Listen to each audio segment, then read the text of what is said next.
Okay, guys, we are here with episode 100. I believe it's episode 185. Forgive me, of Shackled City. It's taken us a little while, bear in mind, but we're here. We're upon it. So let go. All right, let's talk about what happened last time. Yeah, You want to talk about what happened last time? I'd like to, if we can. We can't. Why? Because, my man, not everyone's prepared. Okay. So do me a favor, chat. Grab your chains, grab your locks, and get ready for tonight's Shackled recap. Thank you. Yeah. Thank you, Ronald. Now we Thank you. can. I appreciate that, bud. Okay. All right. Good. Let's kick her off then. Let's kick it off. So who can recall anything at all that happened last time? Yes. All right. Okay. So here we go. Yeah. It's always gonna be me for the most part.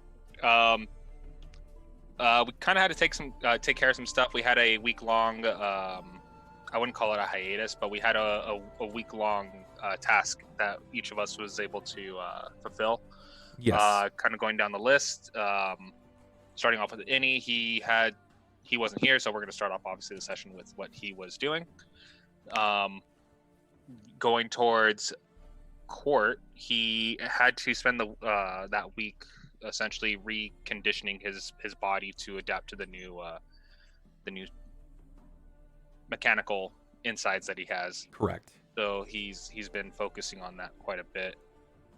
For Rahk, he ended up checking on Shabs and Myron, and you're essentially spending the week with them to keep them safe and together. Correct? He did Oh, do and two important things. yeah, there was the fucking notes. Yeah, well, stuff if you want to chime in at all and take reins for that moment, then by all means, please do. Yeah, so I spent time with Chobbs and Marion trying to get them set up with their, venture into the process of building a training facility of some sort. But additionally, I spent the week learning about the history of Cauldron. Yes. Because Rahk is very unfamiliar with this town, and it's storied history, apparently. There's a lot of information, and I don't know that you want me to dump all of it here, but a bunch of dragons, a bunch of old families, the founding families that sealed away the evil at one point or another. Sure. Spell Mason was a big feature. Yes, he was. Obviously, that doesn't really mean much to Rahk, but it's cool to see my own stories. yeah, it's fun. By all means, go ahead and lore dump. It was a lot to take in, and we made sure to do it fairly slow so that you could keystroke the most important bits. And I know that Innie wasn't there, so it would probably be important for him to hear. Additionally, Sniper was pretty exhausted last session, so I think it would probably be pretty important for him to hear as well. So sure, please feel free to keycap anything. Yeah. So basically, the history of Cauldron, the area that it was born out of, the Demon Scar came first before the town was ever built, and there was a lot of turmoil as a result of that. Some of the early tribes, I believe, were subjugated ogres from the Demon Scar, under the command of the demon generals at the time. The fish folk that we met in the Kopru ruins previously inhabited the volcano that is now Cauldron. Surbar had a vision from Nadrama 720 years ago, I believe it was. That sounds accurate, yep. That he would have to defend the region from the demon onslaught. He was also granted Alakast at that time. So 20 years after that vision, so this is 700 years in the past of Cauldron, he founded Sassarine, and then Red Gorge following that 7 years after the fact. I believe following the founding of those two towns, he battled the shadowy force, which I'm assuming was Naphtatoran and his forces, from the Demon Scar. there was something that was kind of smudged in there that seemed like a name of something or a place potentially. It was Yi Thumbprint Goo is what I wrote down. GHU. Yeah. So who fucking knows what that's going to be? Right. 5 years after the defeat of. Oh, okay, here we go. So 5 years after the shadowy force from the Demon Scar was defeated, he defeats Navthatoran in combat and founds Cauldron. And this is where the five? Or is it 4? No, it's 5. Is my math wrong? What the fuck? No, okay, it's 5. The 5 families are represented. They locked away some form of evil using their combined forces, and they each have their own, I guess, symbol to represent them in their works. Tersful was the gavel, Spellmason had a staff, Scalarang had a blade, Ronlert had prayer beads, and Lidu had an eye. 200 years in the past from present time, there was a red dragon that terrorized the region named Hookface. 100 years after his reign of terror, or I guess after it started, he retreated to his lair, was joined by 2 other dragons, which were not specified as in terms of name, or I don't think there wasn't any physical description of them either. Correct. And 75 years ago, Jizdrun and the people of Cauldron are stuck with the Vanishing, or struck with the Vanishing. Struck with the Vanishing. The gnomes abandoned the stronghold and never returned from that point forward. Correct. Just out of game, do you guys remember what the Vanishing was? It's been a long time since you have dealt with it, but can you recall what that actually is? Vaguely recall the term. I don't remember what exactly was involved in it. So, out of game... Was that when the nobles were snatching up people? No, or that was the suspected. So, that was what was suspected, but Jizdrun was when you guys went through Gigangel's into through his shop, and he said that he couldn't say anything because Starbrow had been taken, and Starbrow meant too much to him, so he wouldn't reveal any of the truths. But he was forced to make a master key, and children were being taken from the town. Amidst that, multiple people were being taken from the town. That's what led you guys to Khazmajin, if you can recall.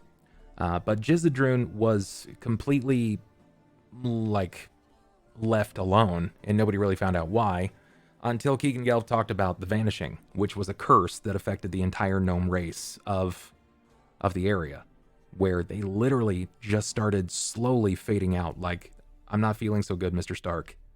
They literally just faded out like that, and nobody still knows why.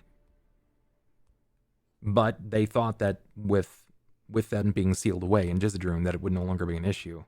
And as far as they can tell, it seems to be much of the case.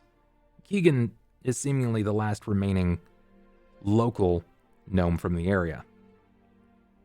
So, we'll see. We'll see if it seemed to work out or not. But for the most part, it is as such. And you said that you spent most of the remainder of your time there, and you were helping them kind of clear out the area, right? And helping Marion for the preparation of what was it? For his training. Yeah. I thought he was just a really short human. No. Sniper, please tell me you're not serious. I hope you're not serious, because we used to make jokes about him being the Keebler Elf for so long. I mean, I guess I shouldn't be surprised. He can't even remember his own fucking character's name like 90% of the time. That's okay. So that's okay. I think that's part of the charm of that moment. That's probably a little bit before my time to defend myself here. You know, honestly, yes, that was fair, but he is a continual theme. He is weaved in and out of this story. Yeah. Oh yeah, I mean, don't get me wrong. You know, I've always remember like Keegan Gelb looking up at us and all that, but I thought he was just a really short human. Nope.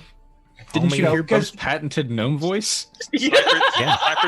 Sniper's gonna be like, he's like, I shall have my vengeance if my name's not Jackson Slivers. It's Jacob Rivers. Yes. Jackson Slivers. Oh man, it's too good. If my name isn't Jared Skellering, I mean Nero, Nero Farstride. I mean, The name just goes. So yeah, I think Far might be right. I think Bub mentioned that he was a gnome while I was getting brought over there. Yeah. That sounds about right. Yeah. Yes, he was in fact mentioned as a gnome, but that's okay. Like if you think he's just a you short human. fuckers, you chat, you couldn't, side with me here. No. No. You know Defend me. Defend his honor. Snipers Yes. like back in my day, we only had the Dewey Decimal System. That's how they categorize everyone's name, apparently. Where's your fucking Rolodex, man? Come on. Well, actually, we still use the Dewey Decimal System, so The I most don't. old man response ever. Well, technically. Okay, Poindexter. Yeah. He's like, we Oh, can man. buy a pound of candy for a penny. I'm like, there's no place in the world that does that right now. That's not true. Maybe a pound of bullshit. I wouldn't buy that candy. I wouldn't eat that Do candy. you remember when You know what nobody knew Egan Gelb was a gnome? Pepperidge Farm remembers. They always remember. They always remember. That's right.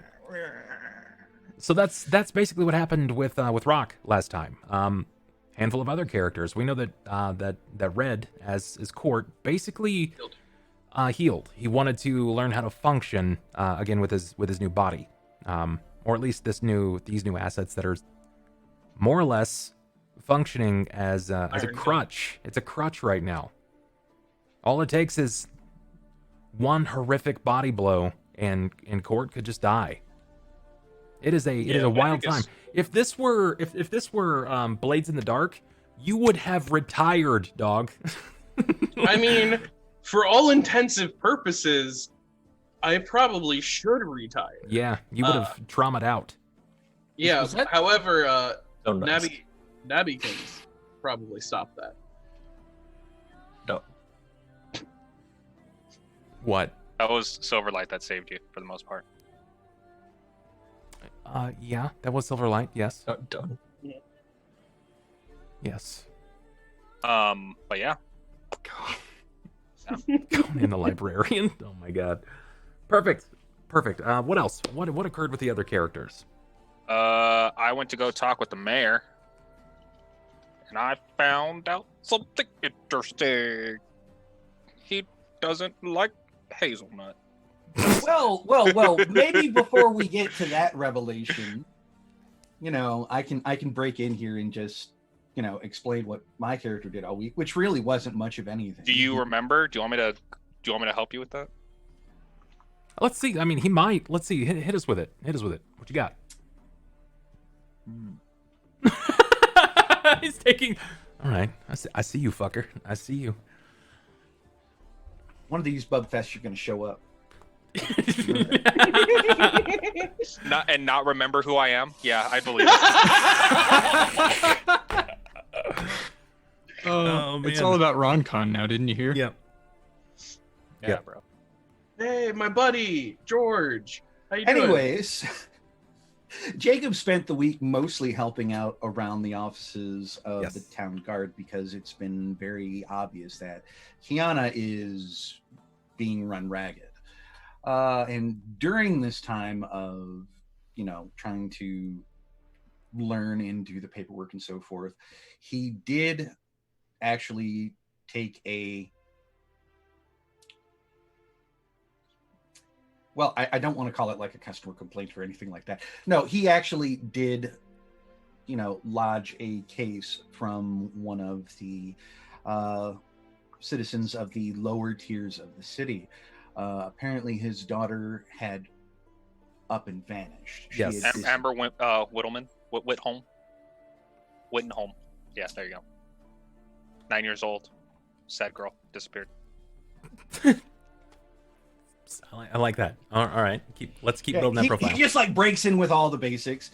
But yeah, he called, he came to go ahead and alert the guard that his daughter was missing. They were living in one of the lower tiers. They were one of the few families that actually, one of the only remaining families in the area.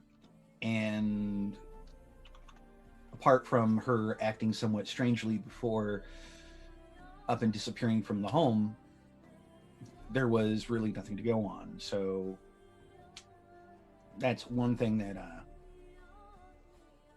Jacob's probably going to investigate on his own, but he did go ahead and lodge everything for Kiana to be aware, at which point our favorite, fast talking dwarf managed to show up and was like, Jacob, need you to come with me. Need you to come with me. Yeah. Bro, you left out the most important detail. The father's name. Gareth Whittenholm. 47 years old. White male. Lives on Low Street. Suspect. Named Char Carr. That's true. That last bit was rather important. Yeah. These are their stories. Jesus Christ, Ronald. What? Cling cling. What? Clang clang. I wonder if I still have that button. It's really just a dinner bell that he rings twice. You have a Law and Order soundboard on your phone, you fucking old man. Yes, actually, I did. It's not even a soundboard, it's just a singular button that plays the Law and Order intro. It's an app that. It's an app that all it does is dun dun. God damn it! Of course it is. Perfect. Sniper, do you have a separate flashlight app that you bought? Okay, good. That face right there, that's the face you should make when someone asks you that question. That was the that was. I have appropriate. 3. Why you guys gotta go ahead and talk me on it? CJ, this is what I gotta deal with. And they're like this off camera too. They agents. It's like a hate crime every time we talk. I mean, I got. What's the name of that? What's that third name? After Amber and Gareth, what was that last name that you said? Oh, the name, they weren't sure. It was either Carr or Care, I believe. I mean, hold on, where am I at? Car or Char? Char, yeah. But I believe it was Chobbs. He killed those people. It was Chobbs. Okay, yeah. And he tried to leave town in a Ford Bronco. Well, That's my boy. Oh no, Ronald. Oh no. Damn, Okay. really going The there. gauntlet doesn't fit, you have to acquit? man, you just went I'm for the saying. taint on that one. It's not a phrase. It doesn't even make sense. It's like all bone. Why would you aim there? A lot of nerve endings, though. It hits them right where you want to hit them, which is in their mental. Make Why them would go you just full long punch cube. someone in the brain then? There you go. Hits him with a I'm long guessing. cue. I'm guessing you guys have never heard that phrase. What, long cue? It's because it doesn't exist. What phrase? Going full in the taint. No. Nope. No. Is that a phrase you It- made up? it- Because that's why I've never heard of it. If it is. Sounds like a bastardization of going hard in the paint, which is Yeah, not it does. okay. Trying to bend him over the barrel, show him the 50 states. Is that what you're trying to do? That's horse of a different ball game there, my guys. He's just trying to bring the dead horse to water. I'll show you a ball game. It's in the paint. You go hard in the paint. Oh God.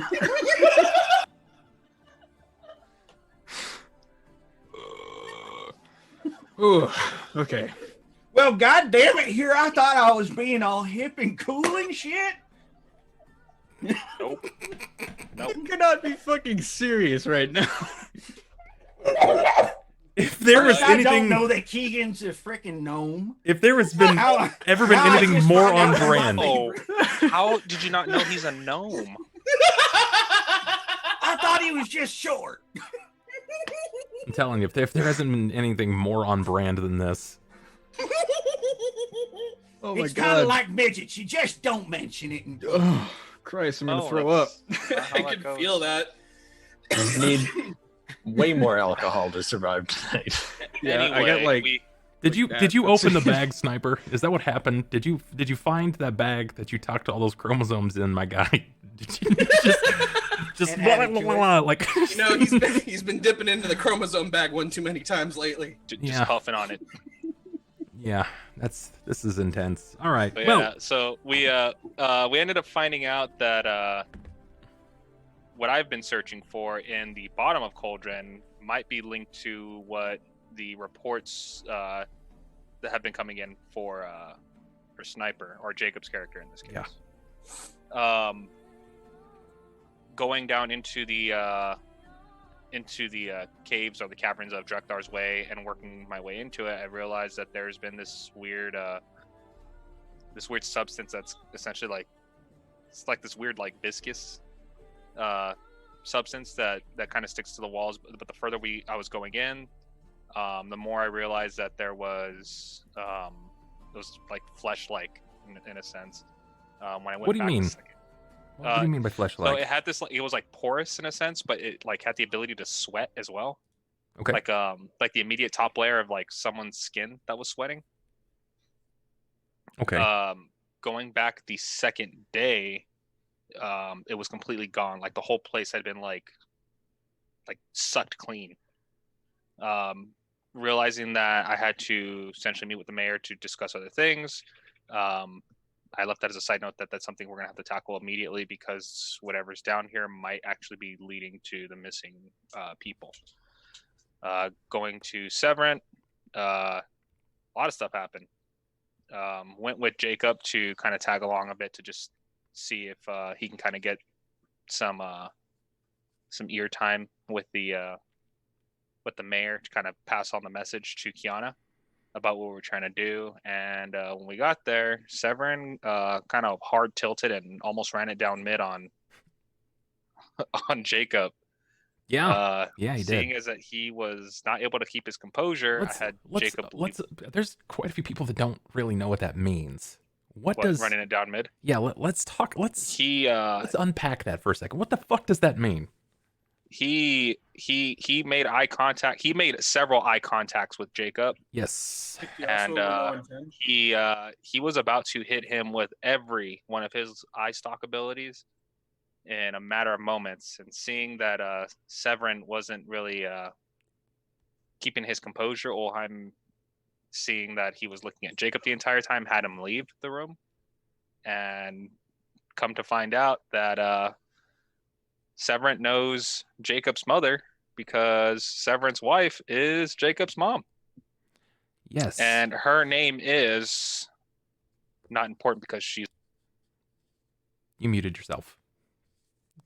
Not important because and muted yourself. I was like, her name's not important because she's a river, and like every river, they dry up and become forgotten. All right, no, I'm just kidding. That's not Oh true. my god. Her name was Melody Rivers. Melody, yeah. She was a celestial touched who Severin, a beholder, and by most standards supposed to be a very xenophobic and paranoid creature, fell in love with her. Yeah. And Nab the Torn took her away from him, killed her, and What? he had some hard hate on Nab the Torn, so much so that he's like, you know what, the best way to get back at him is kill his son. And I was like, or you don't. And he's like, no, that's not really a good reason. I'm gonna probably kill him. And I was like, look, you've worked hard to get this far to being who you are. Like, don't be the fucking monster I think you are, and do this. And he was like, oh, I'm a monster. And I was like, no, you're not. Oh my god. But for the most part, I kind of told him, and I think he's already aware that I made a deal with Nab, and kind of reiterated, well, you have my phylactery, so if the time comes and you need to destroy it, don't hesitate, destroy it. Like, if he has me turn on you, or he has me call in that favor, destroy it, get rid of it, so that way, you know, the insurance policy with you is complete and I don't end up causing more harm than, you know, than intended. Didn't really get to talk to him about the copper because he kind of flipped a bitch. Yeah, he lost his fucking name, man. Um, Lost the whole bit of it. He just kind of couldn't So- contain himself. that's still on hold. I mean, that's not something that can't be done. It's just I wanted more direct FaceTime with the nobles, but I don't think either he's not going to remember it or he's not going to, or he might. I don't know. He's fucking mad right now. He has to cool off. Okay. So we walked back, and that's when we kind of finished off the session with me telling Jakob like, oh, we have a lot to talk about, and then we're gonna segue into Inny's thing. True. We are going to touch on Inny's character today with the story beats that she had last time that we didn't get to hit because we didn't have any last week. But following that, I think it's probably about time that our super group comes together and starts sharing information. Everyone at this point has very different information, and you can start tying some things together storyline wise that might begin to close the gap and close some quote unquote quest lines. Could be pretty important. A lot of things were aired last time we played, so I'm stoked for it. I'm gonna go ahead and start some music, and then I'm gonna grab a water, but when I return, we're gonna hit everything that you have in it, if that's all right with you. All good. Perfect. So I'll be back in just a second. Behave or don't. Ulhime's Your gonna dad. play a prank. He's gonna hit Thelsa as hard as he can with his gauntlet. Yeah. I hope Just not. right on the shin. Funny joke. Surprise! It was a mirage all along. I'm already behind you with a Open knife. shin. Gotcha. He like low sweeps his hand onto her shins and he goes razor scooter and just like fucking runs. Oh no, that's the worst move ever. It just inconveniences you. It doesn't put you down for the fight. You just see him like spin real fast and he's all, he just fucking runs. It does like the full Grievous level like spin, and then you get real close to him, and then you slow down, and go. Just pure platinum, just hitting you on the shins, just right on the center. Hope you know if you do non-lethal damage to me, I'm just gonna glitter dust your ass. Just gonna blow you up with glitter dust. Ronald, I have a new scythe build now. Thank you. I'm gonna make a scythe build, and I'm making a scythe build. It's straight for the ankles. You hit with the blunt end of the scythe. It's a really fast tap. It does no damage, but it hurts like hell. Might as well use a bow staff at that point. Ooh, owie, ow, ooh, ah, that hurt, owie. It actually just incapacitates them for 1 round every time you hit them with it. 6 seconds of pain sounds about right.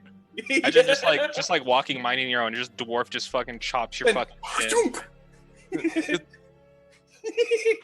Razor scooter. I need to make this a gnome fighter build. I'll be right back. Study the anatomy of the ankle, and then just make called shots for ankles every single time.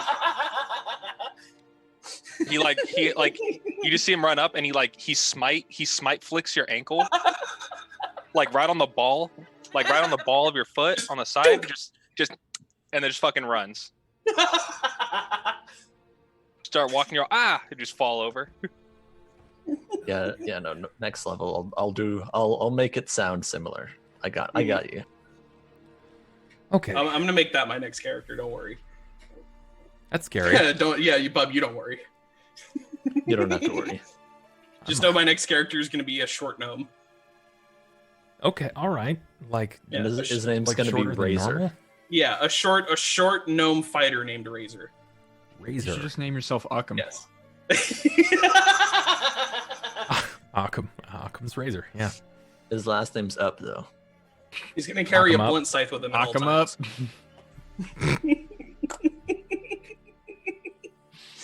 That's so fucking. And he's a super cool goblin. He always wears those Volcom Stone shirts. Yeah, it's like Farm said, Razor Shin Splitter. All right. I'm like Splinter Shield, but I'm far more annoying. This is and, fun. and he's really young, but he has a him tattoo on his arm.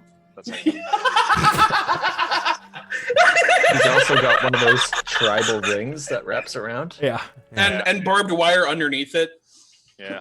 Like, it might be a him tattoo. It could also be like a family pedigree note that it could. It's actually blood on the dance floor. Yeah. It's actually just the doctor's note for penicillin. Speaking of, I mean, I know I'm derailing here, but like, speaking of fucking cancel culture, the goddamn singer of Blood on the Dance Floor was Did he? recently, yeah. Did he recently fucking outed. really? Yeah. That doesn't surprise me, honestly. No, me either. No, Me either at all. not on the side. Next thing you're going to tell me is that the Black Veil Bride's lead singer was instigated. Oh for god, something. I mean, I would not be surprised, but I have not heard anything yet. Chat, this is the face of a man who is dying inside. So Sorry. Welcome to the party. Don't We all are. don't pretend like we don't indulge you. I'm already dead inside. Every time they tempt me at work this week, I was below 93 degrees. Jesus, dude. Yeah, no, I'm already dead inside. I You figured guys that are getting outside. so cold up there. Yeah. God damn. Well, I mean, I walk to work in like 80 plus degrees, and they tempt me below 93. That's Explain that to me. I'm colder than it is outside after having walked 2 miles to work. Just a cool dude, man. Yeah. You are. You're Beyond me. You're cool, bud. You're a cool dude. I like it. It's a friend. As always, guys, with these particular games, you can always influence them. If you are a patron, you can kick in once a month to any game that's occurring. You can make a wild magic surge happen. Simultaneously, you can also here you can support with gift subs. If you gift sub 5 or more, at any point you can gift sub and unlock luck rerolls. That'll give all the players a chance reroll on a d20. You'll see it flashing on screen. That's what that is. That sort of thing right there gives the players an opportunity to reroll one of their bunk-ass rerolls that just don't seem to work for them, which at times, well, they need that. They'll need that for sure. Did Sniper just reveal a look of panic when Bub started talking about wild magic? I mean, perchance. I didn't get to glimpse at his face, but if there's one person that has continually been dicked by wild magic, I would say that Sniper is a heavy candidate for it for sure.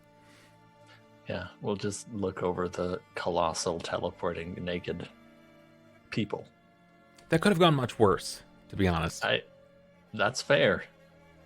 I could have made a 90-foot deep pit, then filled it with trees.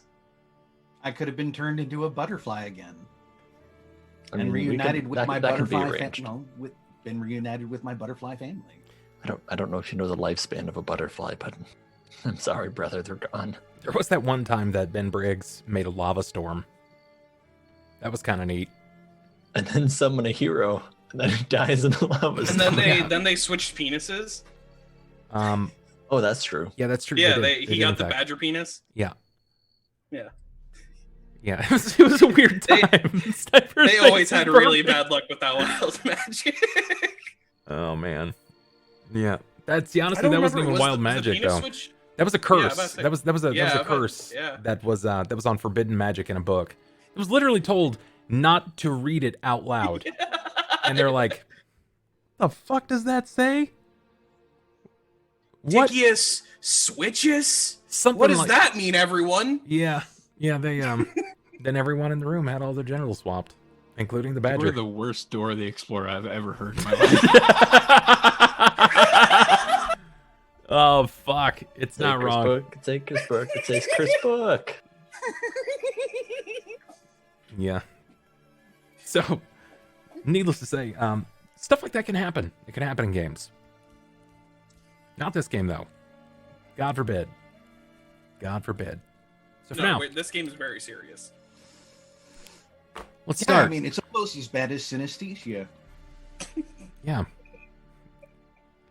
Yeah. Better know than that word. anesthesia, though. Go I'm on, not- Oh, Sniper. wait, Tell us everything's how that better works than again. anesthesia. Go on, Sniper. Please tell me how you see colors.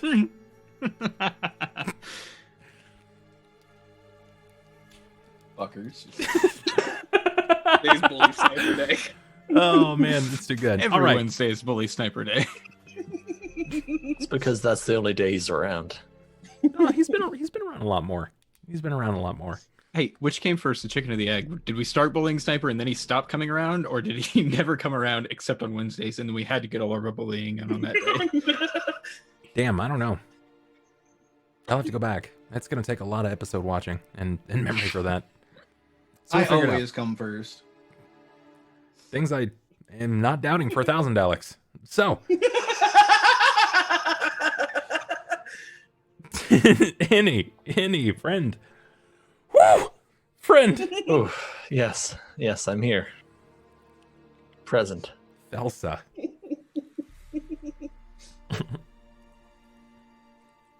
It's just... Oh, man. I gotta fix your camera real quick. Something's buggering up with it. There we go. Much better. All right, friend. You had some plans in that week. You wanted to accomplish some things. I did. Yeah. Your goal was to, as I've written down here, I've written down occipitus shenanigans.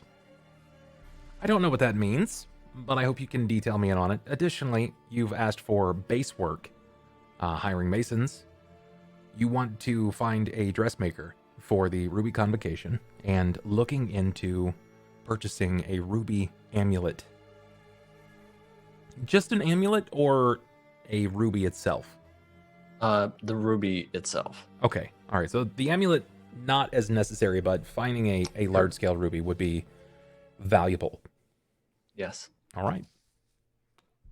Okay. So what would you like to start with? The occipitus shenanigans I had mentioned was when I was with Xander's character earlier, like before last session, and we had plans to go to Occipitus, which I don't remember what it was for anymore. Oh, he was trying to move or split the area, but I don't know if that ever happened. No, we canceled that.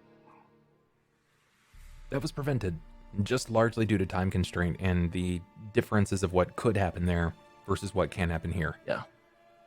In which case, the occipitus shenanigans is out of there for now. Canned. Got it. Okay.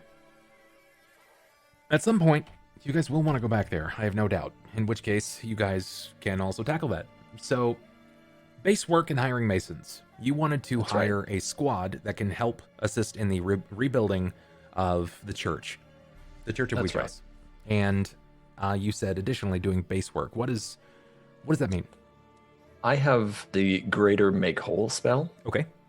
And I wanted to just kind of get stuff aligned because I know that it's not structurally sound at the moment. And I would like to get the general foundation in place. Okay. All right. So before masons come in to actually do the fine touches and that sort of thing. Right, like nailing down the supporting structure so that it doesn't seem to, through the Mason's effects, topple down in on you guys. Because, well, I mean, I'll be honest, it's a little grim. It's a little grim at the moment. So let's work into that. So you wanted to do both the base work and hire Masons. We can do one or the other at no cost, at nothing. It will cost you basically no time and no effort. Just assume that you succeeded in it. The other will likely take some effort. Which would you like to do basically for free? I'll do the base work for free. Okay. And then I'll seek out the masons with a little more effort. Okay. All right. That's fair enough. So how many casts do you have a day of the base work? So for your greater make whole. It's a 4th level spell, so 7 per day. That's a lot. That's a lot more than I thought you had access to. Yes. And you have how many times can you cast make whole? Regular make whole? Yes. 8 times per day. All right, and regular make whole is just 1d6 points of damage, correct? Yes. However, it is a 10-minute action and not a standard action. Correct. Okay. And the range of this is 10 foot. So, based on what we can recall, let's take a look over here at your church. It's going to look a little bizarre. I'm going to have to zoom out, but that shouldn't be a problem. All right.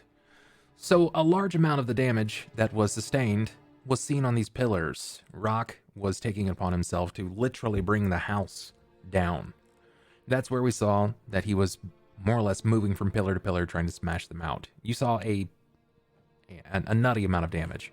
Now your options here are to start focusing on the pillars themselves, or to focus on the stairwell and the large-scale supporting structure to the side, which will lead you to the upper half.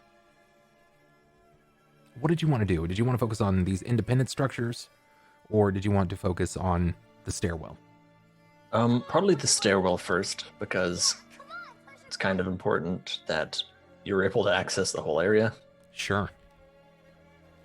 Hey, thank you so much, Fish. That's 2 luck rerolls. Thank goodness.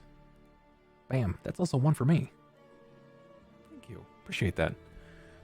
So perfect. Then that'll be as such. You can invest there, and this will be your flat successes. You will be able to completely realign the stairwell and that upper wall so that it doesn't cave in.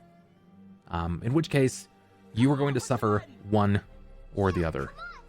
Oh, Farm, thank you so much for 10 subs, dog. That's 4 luck ray rolls already. Hot damn. And then this time, like I said, you succeeded on rebuilding the steps. This will go all the way up, so you'll have access to the second story, which more or less is that room. There is the upper hall, and then you have the highest reaching point where there's access to what was seen as the bell tower and the cage. The soul cage. The soul cage isn't there anymore as you've looked, but that's okay. The rest of the masons will be coming back through and trying to undo the damage that Rahk did on your base floor, which is fairly important because this is where you're going to be holding the Ruby Convocation. This enormous yes. Location is, well, it's got to be staffed. Do you have a layout design for this when it's coming up? Because you are near a few short weeks out at this point. Yeah, no, I'm waiting on the group that's coming, and I wanted to talk it over with them when they got here. As I've never been to a Ruby Convocation, and having insight is probably advisable. Although most of these people probably also haven't been to a Ruby Convocation. Fair. How often do the Ruby Convocations happen? Every 10 years, and it's held for the nobles of the churches. Correct. It is held for the nobles of the church. How are you intending to do this differently? What is going to make this so much different in the grander scheme of things? Is this just going to be for nobles, or is anyone capable of coming here? Due to how perilous the town is right now, I'm going to allow access to most of the people that intend to come. Okay. All right. Well, but, have a blacklist instead of a whitelist kind of thing. Okay. Like, I don't want Nabby coming in just because I know how his interactions are with the community. Interesting. Okay. Well, in some of your spare time, if you want to create that spare list, additionally, if you could like make up some mock-up designs, like maybe in Paint or something like that, whatever you feel most comfortable in. I would love to see what your idea is. So you feel free to screenshot the area. In fact, I'll take this little map off and remove the tokens so that you can get a clean design and go from there. That should be better. So your masons. How are you going to find masons, and how are you going to hire them? I'd be hiring them with gold, the stuff that I'd have accrued from the last load. And I know that Ulhime had been talking to some masons. Correct.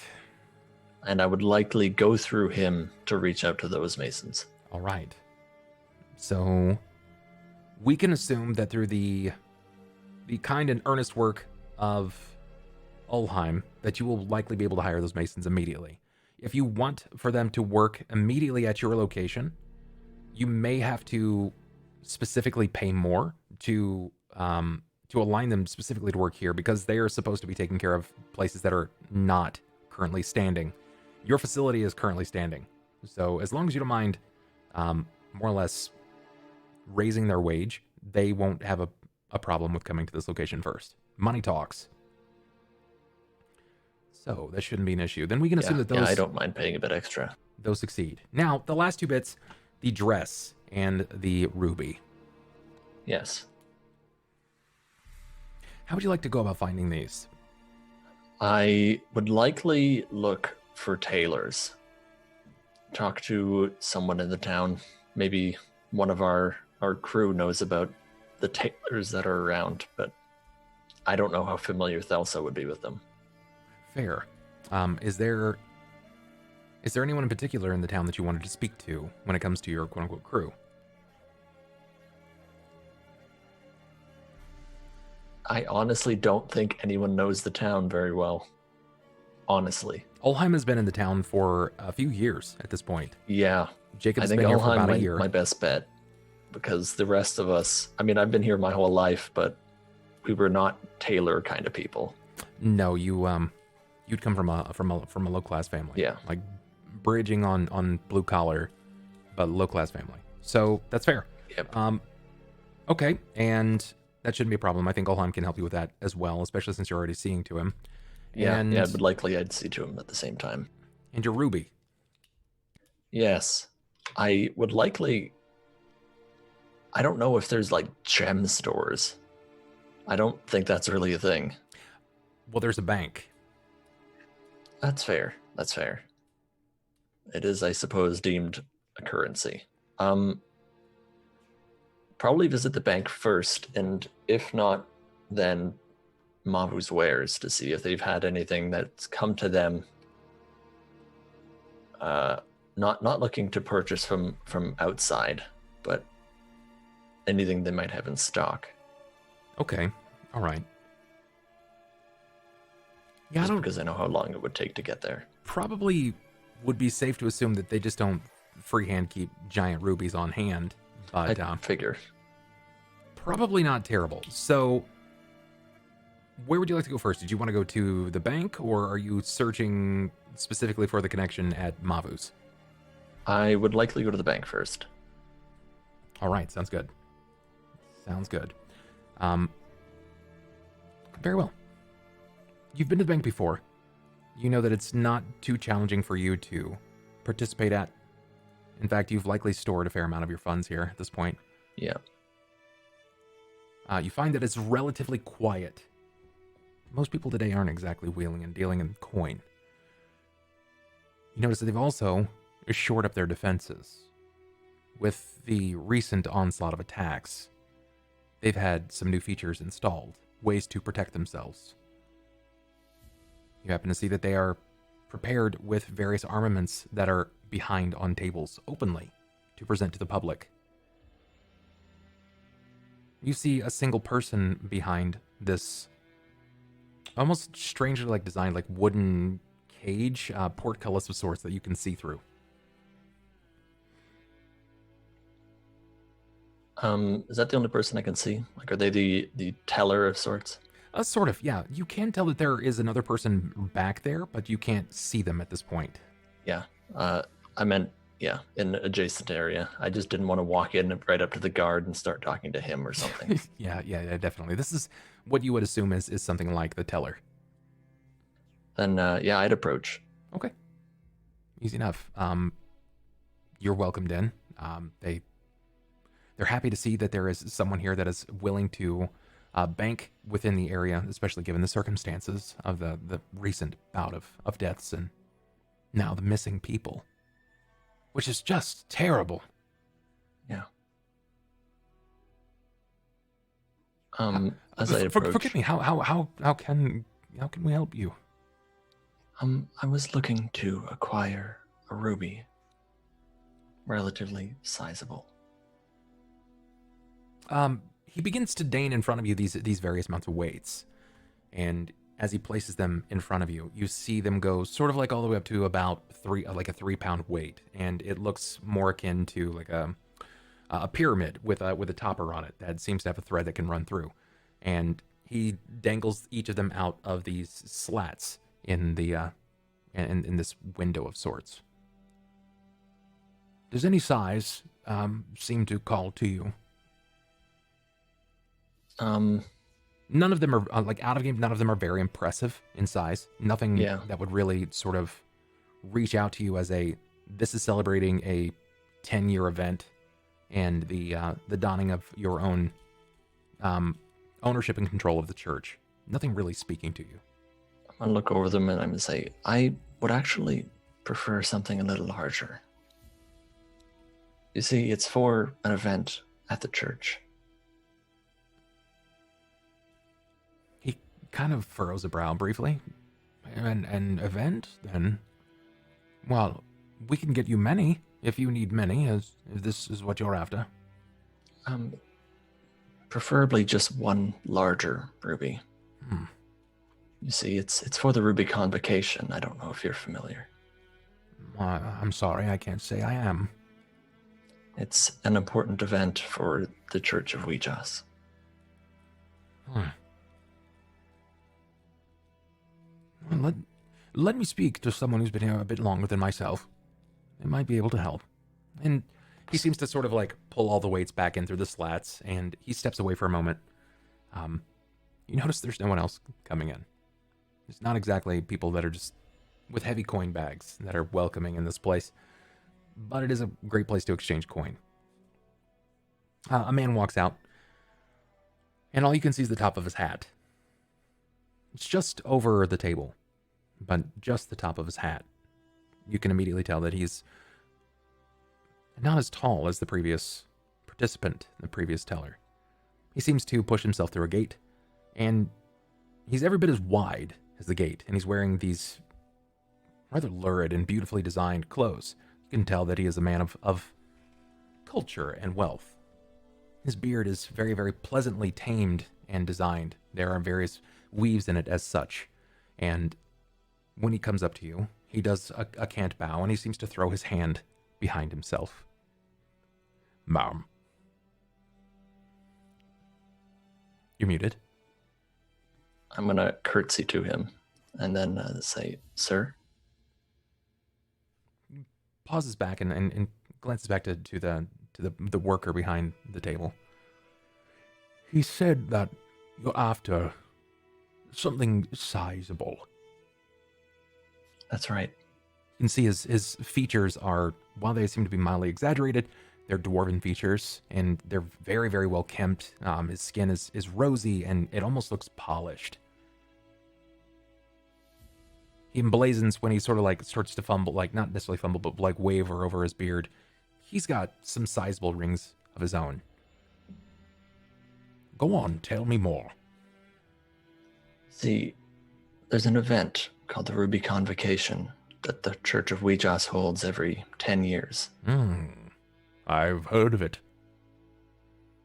And I'm looking for a ruby to attend the convocation. Yes, you would need something sizable. Yes? Yes, preferably. Matt, there is one very large ruby that we've had for some time. Been holding for an individual in town. You would have to seek to them to see if they would seek eager compensation for this beautiful piece. It is a bit of an art, stones, I will say. You'll have to seek them out. That's not a problem. Well, he kind of ponders for a moment. He has not been in town for some time, but his wife seems to handle the finances rather well. You could seek out the Mavus. Mavus. All right. They were actually my second stop. How did you come about that? That's knowledge that is not on everyone's foray. How did you find that they might have something like that? They're just one of the wealthy families that I'm familiar with. Yes. Well, successful in trade keeps us in business. Though any specifics to this gem, I cannot say. I just know that we protect it in our vault. Understood. Well, thank you for your service. I will be back at some point. Very well, very well. Come see us at any point. And he turns around, and you kind of see that he brings the door open pretty heavily and starts to kind of amble his way back. You've never seen this person before. Some sort of proprietor or perhaps the owner of this bank. Dapper. He definitely had a bit more of a profession in subtly look to gems. You would note them multiple on each ring. He seemed to have this very wildly emblazoned medallion that has various emeralds and blue stones also tucked into it. He's definitely blinging, to say the least. But I'm assuming that you find your way to the Mavu's. Mavu's warehouse, yep. That's the plan. Sure. Now, there's two ways that you can handle this. You have the opportunity to just outright speak of this, and we can handle this behind scenes if you wanted to sort of negotiate a trade, or you can, by and large, just accept that whatever price she hits you with, you might compensate her as such. You know it's going to be expensive regardless. Yeah, I would likely try and see if there's any way I can bring the price down by offering a favor, or if there's anything that she needs done that she can't. Otherwise, paying the outright price. Okay. All right, let's do this.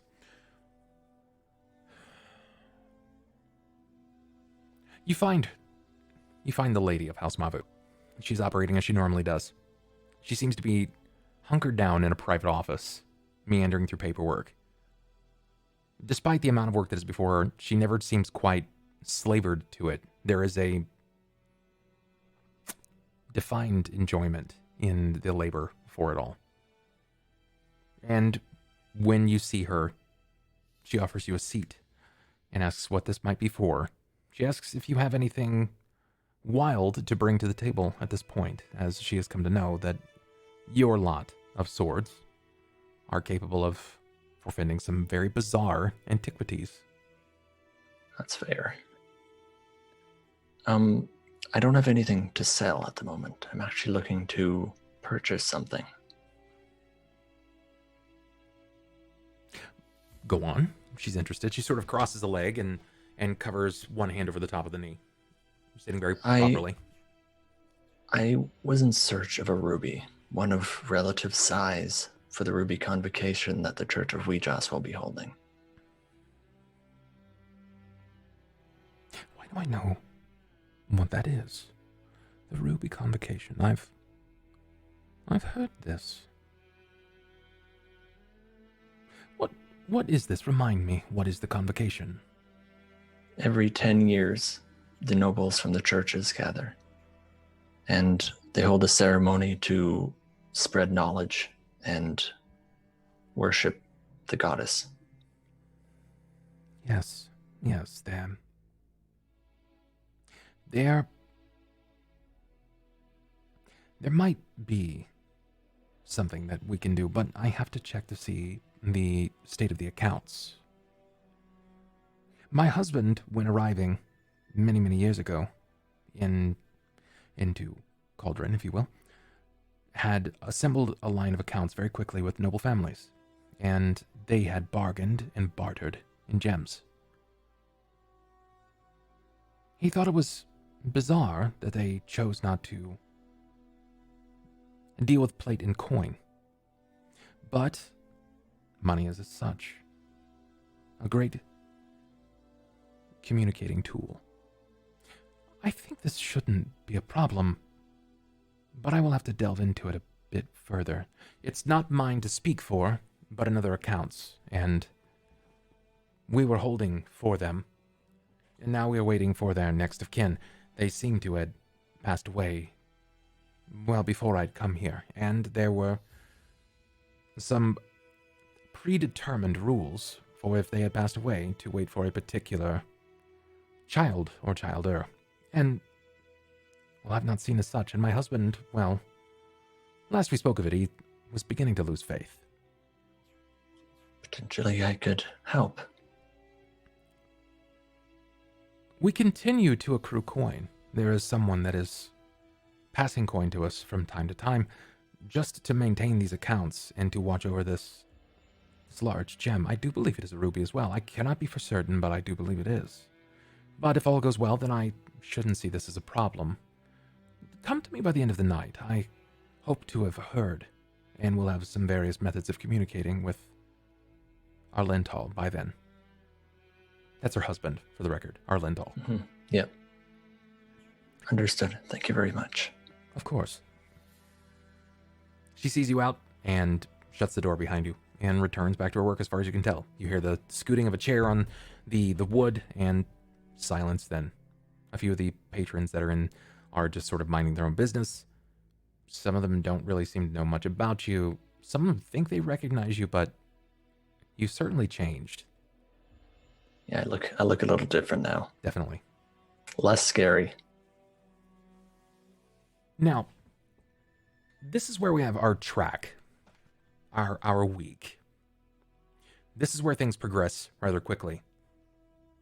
In that week's time, you have assembled a crew of masons to start repairing the sustaining structure. You spoke of such a wide variety of damages, and every day that you come through and finalize some of your own work, well, they're taken aback. They don't really know what to make of it, because these are not men and women that are capable of fully grasping magic at its finest state, and you wield it so freely and so capably. Honestly, they're glad that it's not so comfortably used by the many, because they would likely be out of work if everyone could do what you could do. I don't plan on selling my services just because I know it would be more detrimental for the town than it would be helpful. Correct.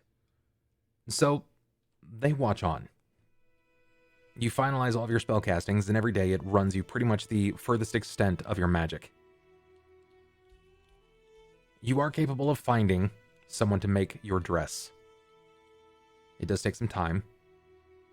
You give out the necessary means to compensate them. You also explicitly state what you desire to have done on it. And it is not cheap. Didn't think it would be. Correct. Now, you don't find a tailor. You find somebody's mother, is basically what it boils down to. You start running through noble houses before you initially find a nanny that says that, well, I can't, but my mother can. She is rather expensive. She worked for this tailor, which is known this side of the world of Golarion.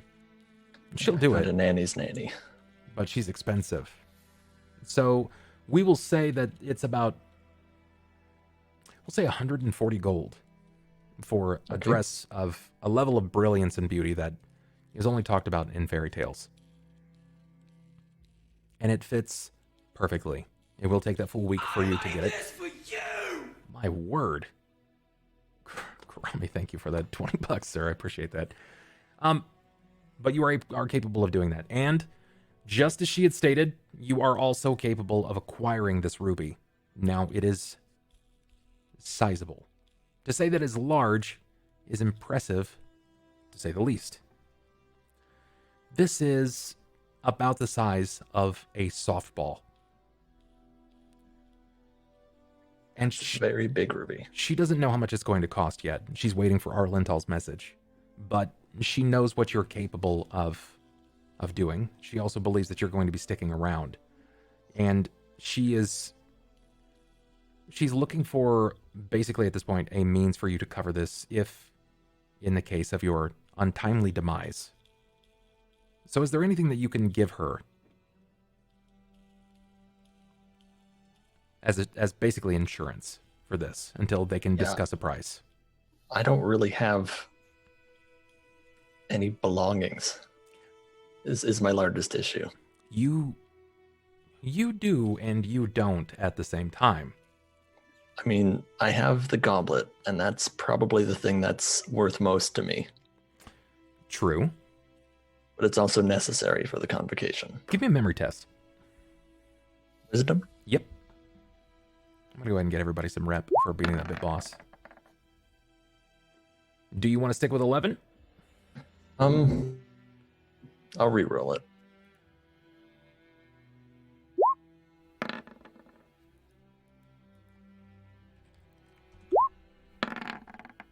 Much better. Much, much better.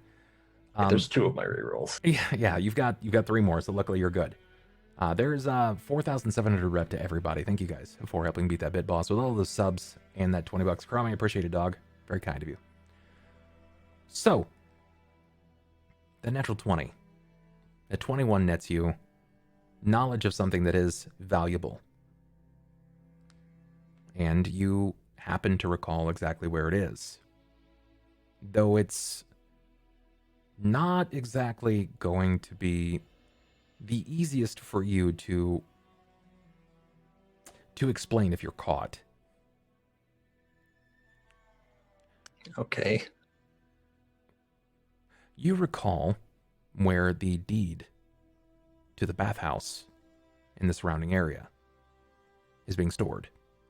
And while it is currently in lieu of exchange for a guild house, that's still being processed. Additionally, you know that this would easily elevate the value. Even if the town is in trouble, there is quite a bit of value in something like this, especially knowing that there is a copper mine beneath it. Yeah, I don't know if Mavar's wife was made familiar with that. She was not. She is unfortunately not on the Elder Council, but I'm also not. I'm not going to go and blabber about it. I figured as such. Yeah, I'd likely see if I can figure out a way to get it. Okay, all right. Let's. Innie doesn't remember where it is. True, but your character does. So let's. Yeah, that's the important thing. Let's talk about that for a second. I'm curious. How would you like to go about acquiring this? Is it with Ulhime's belongings? Ulhime sort of has multiple places that he stores his belongings. This is not where he's been storing his belongings. It's been staying in that location that is sort of tucked, if you can recall the wall, where Orin and his brother were keeping the plate of faces. Right. That the deed was tucked behind there because, you know, dwarves, they have a thing about stone. Right. I'm curious, how do you want to go about acquiring this? I would likely see to it to go in when there wasn't anyone around. But I don't know if I can just, like, I don't know how do I access the holding area? Well, I mean, you slept there for a long time. Oh, I meant like within the wall. Just remove the reach in? bricks. Yeah, it's brick removal. Then yeah, I'd likely wait until everyone was out of the way and then head in and see if I could take it. Sneak it up. Okay, all right, sounds good. Well, let's go about that then. Let's see what you have. Hit me, if you would, please, with we'll start with stealth, unless you have spells that you would like to utilize. I think the best thing I've got is mislead. And that's to make, or to go invisible for a few seconds. Correct. But I don't know. I would have to time it with an event that people were able to be misled within that short of a period of time. Sure. Okay, so there it is for you. Then let's start with stealth, and I will leave it down to a percentage check because anybody can come back at any point of time. Cort has gone back and forth. I know that Rahk is gone at this point, but I know that Ulhime has kind of been going back and forth, and we also saw that Jakob was sort of shifting back and forth at this point as well. So because there are 3 characters, I will give them a chance. We will say that each of them will grant a 10% window to be discovered. So I will say that they have a 30% chance of discovering you. Choose the 30% range that you do not want. Low. So 1 to 30. Okay. Of course. All right. So this is actually the way that I had this design in mind. It was actually going to be Ronald, then red, then, well, sniper. Unfortunately, red is not here, so this is in his range. Red, if you can hear me, come on back, dog. We gotta get some RP in. I hear his buzzing stomach, and it does. He's still not used to it. Yeah. Did he die? Chat. Right, start scheduling the funeral. Oh God, no. All right, chat. I need everyone to call. Give me all of your words right now. We've got to bring Red back into the fold. So everyone at Red Eeps. Why did that not bring up his name? Red Eeps. There we go.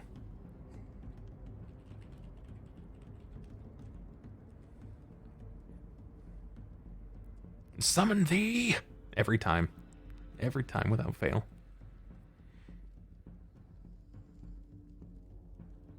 It's true, you don't. You don't see Weejaws much these days, Raucus. Okay, well, Red is a clearly abandoned station. So, I am sorry, but you are going to have a much harder time. I was gonna say, nobody finds me. He's not here right now. Turns out the person that found me is not here. Yeah. All right. Well, Will, give me a 50%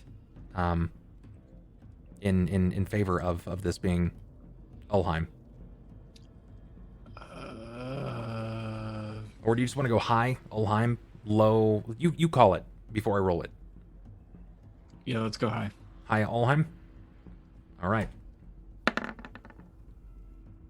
53. Just in high. Okay, Ulhime. It's you. It's you.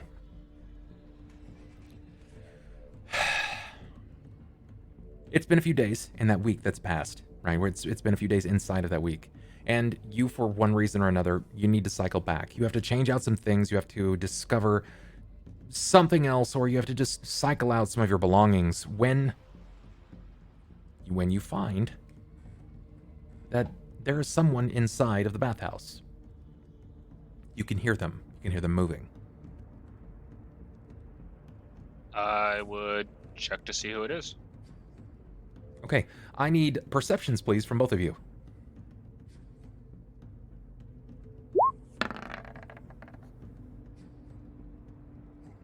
It's pretty good. Mine's better. Both of you can actually hear that there is someone either there or coming from this point. Ulhime, you can hear that there's someone operating inside of the rear office. And, well, Thelsa, you can hear that someone is coming too. Very heavy footfall. You might be able to guess, but it's hard to say. Yeah, I've narrowed it down to half of the party, since one of them humps at the stomach and the other one doesn't have heavy footfall. Yeah. So you move your way to the rear side room, Ulhime, and explain the situation. Take narrative control here. What are you doing, Thelsa? I don't think I would have gotten, or how far into it am I? Have I removed the bricks already? I don't know if I'm in the process of like bending down to go and start. You tell me. I guess, for narrative's sake, I'll have knelt down in front of the bricks and started to remove them. Sure, you've got. When Ulhime comes in, and I would likely slide it back in, but he would probably hear that. Okay. Since I heard him walking in. Give me, if you would, please. Give me a reflex save.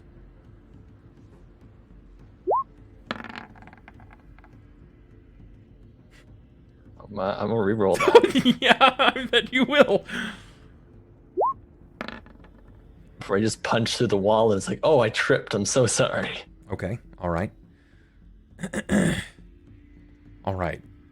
That's pretty good. That's pretty good, to be honest. Now let's see where this goes. Let's see what happens. Ulhime, when you arrive to the back, Thelsa turns on heel, and she starts, and basically, as she turns, she rises to the occasion and is standing now. She's facing you. There was some sort of swift motion but you're most certain that she just stood. How does Thelsa look? Beautiful. I mean, go ahead. Yeah, you go. Beautiful. Give me a bluff. I wanna know. I wanna see how you okay. compose yourself here.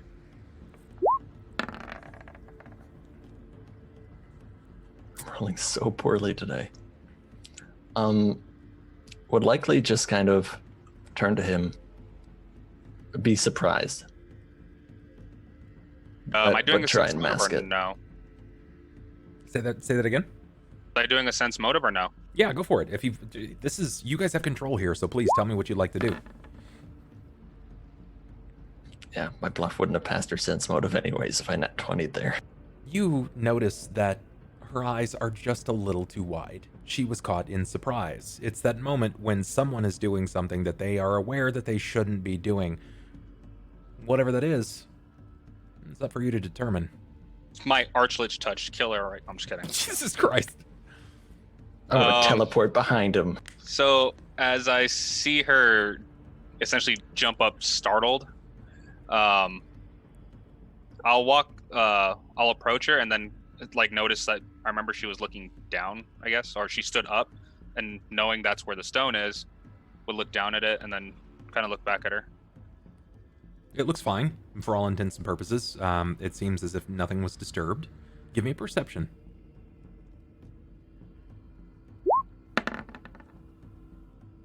Jesus Christ. It was difficult to see for literally anyone until you roll a 42. +2, because I'm a dwarf and it's stonework. Yes. Oh, wow. Wow. He's not wrong. Jesus, of all the times. Stonework. Yeah. Perfect. It looks perfect. It doesn't look like it's been touched whatsoever. Nothing appears to be out of the ordinary.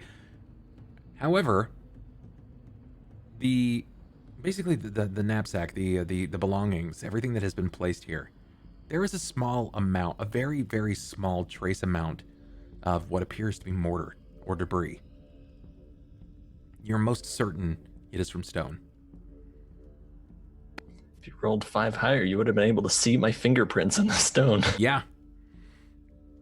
I can taste the air. I can taste that stone's been disturbed. Yeah. You see Ulhime, he's all You're a yellow. dwarf, not a mole man. I'm just gonna see. Oh, I'm licking the air and just kind of take a step back, like It's a good chance for you to leave, right? Like, I don't think so. Nope, not worth it.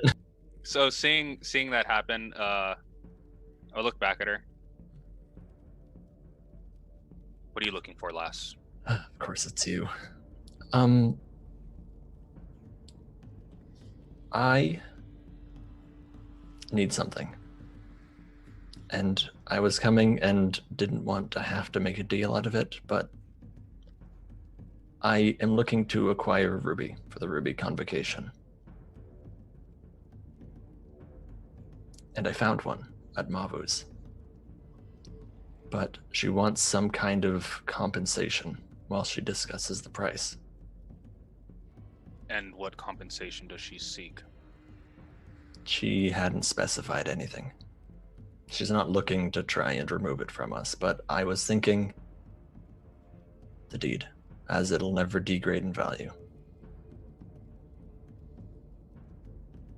And I know I probably should have come talk to you first, but, well, you're a busy man, and I figured you wouldn't have noticed. Puts his hand up and he cuts her off. And he pulls out the stone. And he checks to see if when he pulls his hand in, is the deed already gone. Are you asking me if the deed is already Yeah. gone? No, the deed, like it he'll remains. pull it out and okay. So as he cuts her off and he looks back at it.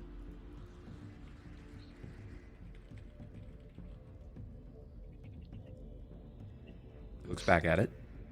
And then he just looks up at her and he puts his hand out and puts it in her hand. I said I was going to start trusting you, then. I'm sorry for not Here. coming to you. I should have. You still have a lot of things you haven't told me. And there's still a lot of things I need to know about you. But Sniper. I can't make any progress if if there's no trust between us. Sniper. Well, one of the important things is clearly that I'm not great at stealing. Sniper. There he is. That's a guy. Give me a perception, sir, as you're returning from the early day. You're cycling back through, and sleep doesn't sound half bad since you stayed up most of the night. You overhear conversation. As you're walking your way back in, you are rather light-footed, all things considered, and you hear Ulhime's deep baritone voice. Says, I said I would start trusting you. And here I am, lass. And that's when you cycle around the corner and see that he's having, it doesn't necessarily appear to be a confrontation as much as it is a very close conversation between the two, Ulhime and Thelsa. I think, given that this is a conversation that I'm just walking in on, I'm going to stay just behind the corner and kind of listen in. Ah, a voyeur. Okay, a man of culture. I see you over here. Give me a perception, sir. A brand new one. Brand new one. Damn it. It was already a good one. It was a really good one. Yeah, you're right. Now you're going to make me do it again? Yeah, this is different. Olheim's tongue comes out again. He's like, What the "You smell fuck? that?" Please, He's no. He's like sulfur. He's like, he's also part of Rahk +2. Stone, maybe? Whoa. Didn't we already go ahead and establish that you're not like a rock dwarf, but you're a sand dwarf? He's a sand dwarf, correct. Yeah, that's why. I mean, No, sand is just small rock. Yeah. Damn. 20. It's, Nice. Damn. it's somehow worse imagining Olheim walking up to like. Why am I blowing Sniper. like 19s and 20s on? And just like. Dude, this is Take my dice back. Take your dice back. This You is- lent them to this is me for okay. the session. this is okay, all right? These are things that you want to succeed on. Give me a stealth while you're at it, please. Here's the one. Yeah, this is the one that matters. Yeah. Yeah, Oh, we yeah. can re-roll that. I figured Can you we? might say Watch, that. we can go lower. Let's do it. True. See that? Told, Well, man. Do you want to try again, Sniper? Remember, you have all of your luck rolls open. Yeah. I'll try one more time. All right. 11. One.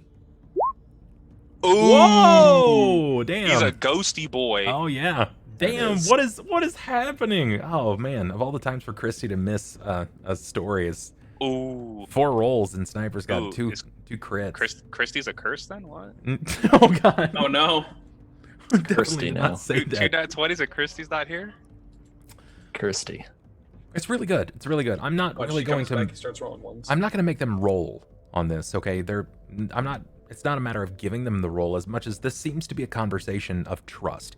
And not just anybody rolls up in the bathhouse if they know what's good for them, because you guys have made it very clear that you are prepared to smite and murder anything that lives and breathes and steps into your Chops. vicinity. Especially Chops. Yeah, fuck that guy. Unless they happen to have like a metric fuck ton of electrical resistance. Sure. Yeah. Yeah. Well, you, Doesn't bother me. as you're sort of skulking up to the corner and you overhear this conversation, you sort of look around and your eyes train on what's happening. It is a very odd display. Him saying and declaring, I promised that I would trust you. And here. And he places it in hand. She sort of looks a little dumbfounded at first, but is rather less perplexed and more, I don't want to say excited, as much as she is happy to see that this has come to this. And when your eyes train upon it, you've seen this before. You were told specifically not to fuck with it for multiple reasons, but this is the deed to the bathhouse.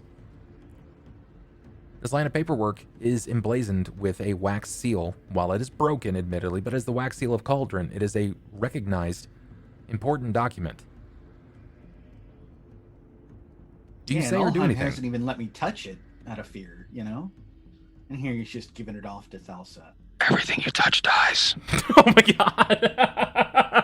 I don't like that Get because that Chops implies away. he touches children, Oh no. and I don't think we want that. So what do you do here, Sniper? What does your character do? Aside from weep. week thinking about all the children that I've killed.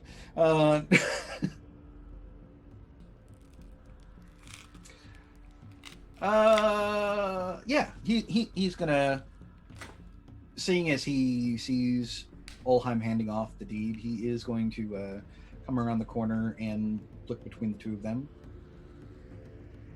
Ulhime, what are you doing? A voice beckons from the other side of the room. You recognize it immediately as your ally and closest friend. He's like slow turns to Jakob. Not surprised because, like you said, given the people that walk into the bathhouse, they're either completely foolish or on some level of us. So kind of just slow turns and looks over.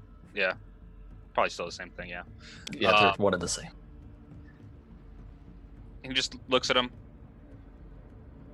Helping Thelsa bring religion back to Cauldron, I'm assuming. He has a look of hope on his face. What does that have to do with the deed? She needs it. For what? A form of collateral, as far as I know. And he looks back at her. Should this get lost? You're welcome to come with me to visit Mavu if you'd like. He shakes his head. If we lose this bathhouse, you are paying me back. That is understandable. I'm curious, how would that land? Like, first glance, you say that would be understandable, but at the same time, each of you earned part of this bathhouse. You all bled here. You've all faced the same ridicule and the same shape of lawlessness and misguided law, repetitiously so. Do you think that would land just so, yeah, sure, Doc, got it? Or do you believe that your character would sort of like maybe harness a bit of malice or jealousy or anger there even? Despite the nickname, I don't think there'd be any malice. I still understand that even if it does belong to the conglomerate, in retrospect, I own 20% and would still have to pay for 40 or 80%.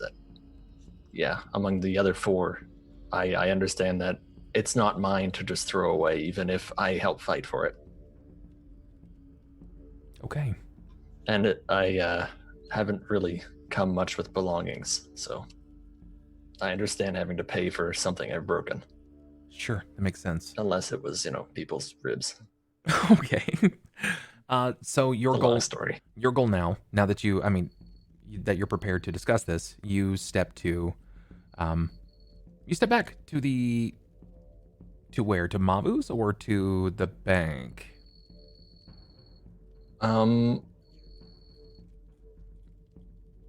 I would likely go to Mavu's first. I figure I'd have to visit both, but I don't know that Miss Mavu got the message to the bank. Sure. So if I went to the bank and just mentioned it there, I think I would have to go back to Mavu's and then back to the bank again anyways. Okay. All right. Well, then you would make it back to... is anybody going with? I'm curious. Is there any more questions or concerns? Because I know, there was nothing really resolved there for you, Jakob. And if you are okay with it, then I suppose then it doesn't really matter. If you were interested, Jacob, you can come. Jacob probably wouldn't be okay with it because this is happening basically in the dark in the back of the bathhouse, and nobody, this wasn't discussed with anybody. It's like, no, Ulhime, this isn't all right. This isn't your decision alone. And right. to be doing this behind everyone's back in the dark, I feel like at the very least, we should call in Rahk and Cort and see if they're okay with putting the roof over our heads on the line for Thelsa's ambitions. A telltale thrum resolutely fills the building. Well, here comes one. You've come to know it. Intensely so. Cort, you move in, you feel confident in your stride. But you can't quite shake that thrum that follows you. Yes, here comes Captain Maytag. Captain Refrigerator. The moment that you descend to the rear room, You can tell that the tensions are high. There is a myriad of perplexed faces. The confusion is painted vividly so. Ulhime seems to be fairly neutral, yet he has a point to stand. You can see that Thelsa is clutching onto a document, and most of the perplexing face comes from, well, your crabby friend here. Mr. Krabs, if you will. Is everything okay over here? Well, seeing as you're here, we can discuss this mostly as a group now, unless we want to wait for Rahk, but Thelsa here is trying to, well, I guess the easiest way to put it is bring a better religious standing back in the Cauldron. The way for her to do that is with this ceremony, and he kind of looks sort of get like the name back from it again. Ruby Convocation. Yes,